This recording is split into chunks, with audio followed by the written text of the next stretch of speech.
Hey, what's up, YouTube? I hope you guys are doing great. I am too. I just got this email from Rick Hewitt, the director of the Alabama Land Surveying Board. In this letter, he said that Governor Ivey has a red tape reduction. So basically, Governor Ivey wants to cut 25% of all administrative code, if possible. And then Rick Hewitt, the board director, asked us, the professional surveyors, to give him opinions about what exactly to cut in the administrative code. Well, guess what? I have some opinions, and I hope you guys do too. So let me know what you think of my suggestions. So first of all is the survey references. So in order to become a surveyor, you've got to submit 5 references. 3 have to be professional surveyors. You have to have this personal statement, blah, blah, blah. Well, guess what? NCEES has a professional survey reference system where you can submit your references and then send the reference to North Dakota, South Dakota, Alabama, wherever.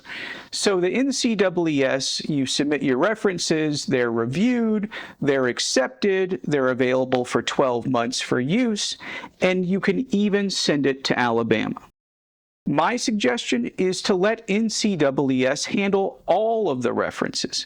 Now, of course, they can be reviewed by the Alabama board, but all of the guidelines for how many references, what information, all of that just says references shall conform to NCEES standards. Full stop. You've just taken a page and a half and made it 1 sentence. I like the NCEES records. They are stringent and they annoy me sometimes, but it's a good system. Number 2, oh boy, this is my pet peeve. Continuing professional competency. How many hours do you have to get every year to renew your license? What counts as hours? Classes, writing articles, taking college courses, all of this stuff. Look at this. Starts off at page 62, 63, 64, 65, 66. We've just eliminated 4 full pages of administrative code, and it just says references and CPC's, continuing professional competency, shall conform to NCEES standard. Now, why do I think we should conform to the standard? Well, I'm licensed in 12 or 13 states, and it takes forever to get my licenses ready for renewal. Some licenses renew once a year, some twice a year, some every 2 years, some every 3 years. It drives me crazy. Other states say, well, you have to have 2 hours of ethics, while another state says 1 hour of ethics, while another state says you got to have 3 hours of state-specific every 3 years. It's crazy. Why would they do this? Let's just have a common sense 15 hours per year of whatever courses you want to take, and that is the NCEES standard. It would save Alabama 4 pages of text, and it would simplify all of us who have multi-state licensure. The third and final suggestion, this is getting messy, is the certificate of authorization. Now, for those of you who don't know, a certificate of authorization is given to businesses that want to operate a surveying firm. So you've got a professional surveyor in responsible charge, and he runs or is an officer or whatever in a COA, a licensed business, LB, whatever you want to call it, state by state. Now, my question is, why do we have these certificates of authorization? What's the purpose? If there's a surveyor in a responsible charge who is overseeing the unlicensed personnel, overseeing the business, overseeing the survey work, he puts a stamp on it, what is the purpose of a COA?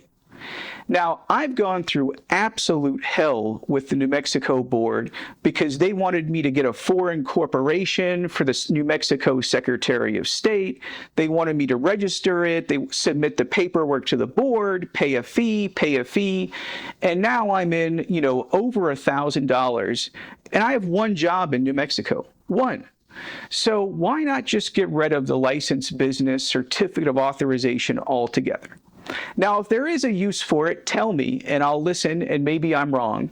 But my suggestions are references conform to NCEES standards, PDHs conform to NCEES standards, and certificates of authorization are gone. Now, let me give you a bonus item. Now, the bonus is that this has a whole bunch of text on how to get licensed. You've got to have a certain education, you got to have certain experience, you got to take the exams, whatever. Well, why not just say the education and experience must conform to the NCEES model law? I'm going to tell you it's controversial. NCEES says 4 years of education, 4 years of experience. And surveying is not like engineering. A lot of us have come up through associate's degrees, high school plus experience, whatever. So maybe we can meet in the middle and do a 2-year associates plus 2 years of experience, 4 years of experience, whatever. But maybe we can work with NCEES to kind of water down that model law a little bit and then adopt it by Alabama standards. What do you think? Common sense, not common sense? I would love to hear your comments. So take a look at this. I'm going to post this in the comments, and I'm going to let you guys tell me, what do you think could be removed and still keep the surveying profession strong in Alabama, but remove a lot of the BS in here, get it, cleaned up, focused, 25% gone. 25% seems like a lot, but I bet we could do it. What do you think? Leave your comments below. If you found this video helpful and informative, I would appreciate it if you would hit the thumbs up button to like the video, and then go ahead and hit the subscribe button. That way, more people can find this video and it can help them. Plus, when you hit the subscribe button, you'll be able to watch the newest NLC videos as soon as they come out.